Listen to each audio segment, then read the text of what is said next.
आज की कथा है भगवान श्री कृष्ण की अपने भक्त श्री माधव दास जी के साथ चोरी की लीला।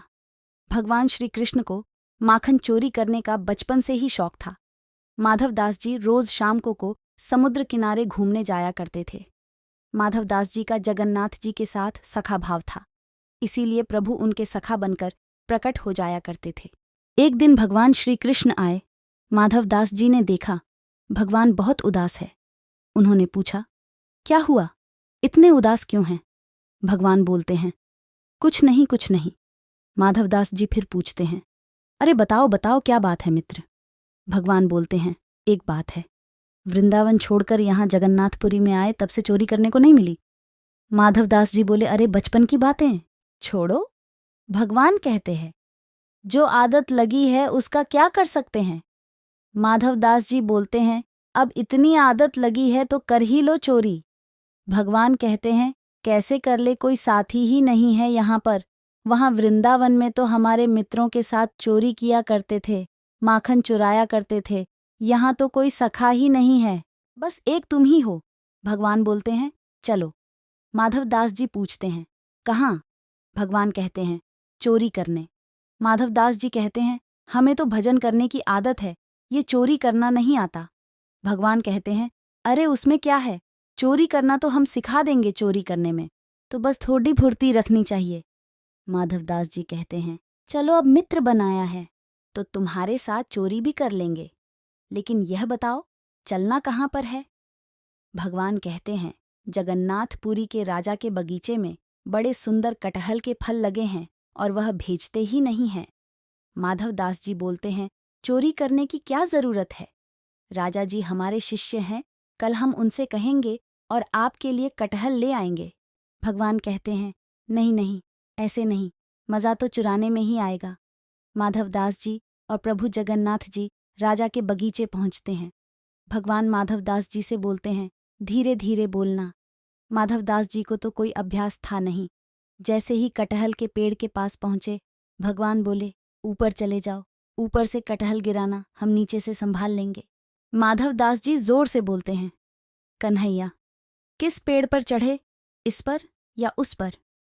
इतने में माली सुन लेता है, दौड़ कर आता है और बोलता है, हम बताते हैं किस पेड़ पर चढ़ना है। भगवान माधव दास जी को छिपाकर ले जाते हैं और कहते हैं, तुम्हें पहले से ही कहा था, थोड़ा धीरे धीरे बोलना। फिर से बगीचे जाते हैं। भगवान बताते हैं, इस पर चढ़ो। माधव दास जी पेड़ पर चढ़ जाते हैं और कटहल देखकर भगवान से बड़ी जोर से बोलते हैं, कौन सा गिराए, यह वाला या यह वाला? इतने में माली फिर से डंडा लेकर दौड़ा दौड़ा आता है। मैं अब भी बताता हूँ। भगवान तो शीघ्रता से अंतर्ध्यान हो जाते हैं। माधव दास जी पेड़ से धीरे धीरे उतरते हैं। कटहल गिरा दिया था। माली माधव दास जी को पकड़कर 2 डंडे लगाता है और बंदी बना लेता है। माधव दास जी इधर उधर देखते हैं। माली कहता है, क्या देख रहे हो? माधव दास जी कहते हैं, कुछ नहीं भैया, और मन में सोचते हैं, हमें यहाँ चोरी करने लाया था, खुद अंतर्ध्यान हो गया। माली कहता है, बंधे रहो, यही सुबह राजा जी के पास ले जाऊंगा। माधव दास जी बेचारे रात भर बंधे रहते हैं। सुबह होती है। माली माधव दास जी को लेकर राजा जी के पास जाते हैं। इतने में राजा जी उधर से आते हैं और देखते हैं कि उनके गुरु को माली ने बांध रखा है। राजा जी छड़ी लेकर माली के पीछे दौड़ते हैं और बोलते हैं, हमारे गुरु जी को तुमने क्यों बांधा?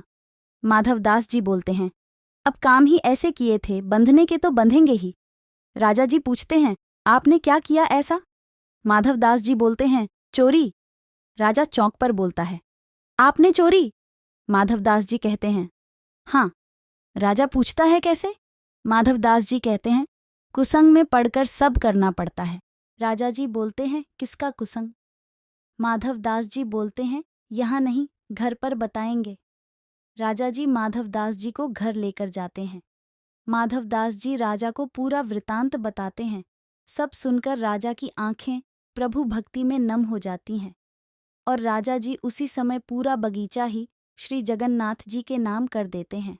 कहते हैं, आज भी वह पूरा बगीचा श्री जगन्नाथ जी के नाम पर है। शाम को माधवदास जी लिखा पढ़ी के कागज लेकर समुद्र किनारे आते हैं। भगवान फिर समुद्र किनारे प्रकट होते हैं और मुस्कुराकर माधवदास जी से बोलते हैं, और संत जी रात कैसी गुजरी? हमने तो तुमसे पहले ही कही थी कि पूर्ति रखनी चाहिए, लेकिन तुम तो ऐसे उतर रहे थे जैसे कुछ हुआ ही नहीं। माधवदास जी बोले, हम तो ठीक है, हम तो पीटे, रात भर बंधे भी रहे, आप तो अंतर्ध्यान होकर आ गए। कुछ मिला, एक कटहल तक नहीं ला पाए। हम देखो पूरा बगीचा ही आपके नाम कर लाए हैं। परमात्मा ऐसे विलक्षण है, सारे नियम छोड़कर उन्हें चोरी में ही आनंद आता है। भगवान की लीलाओं में अनंत प्रेम छुपा है, जिन्हें हमें हृदय से देखना चाहिए।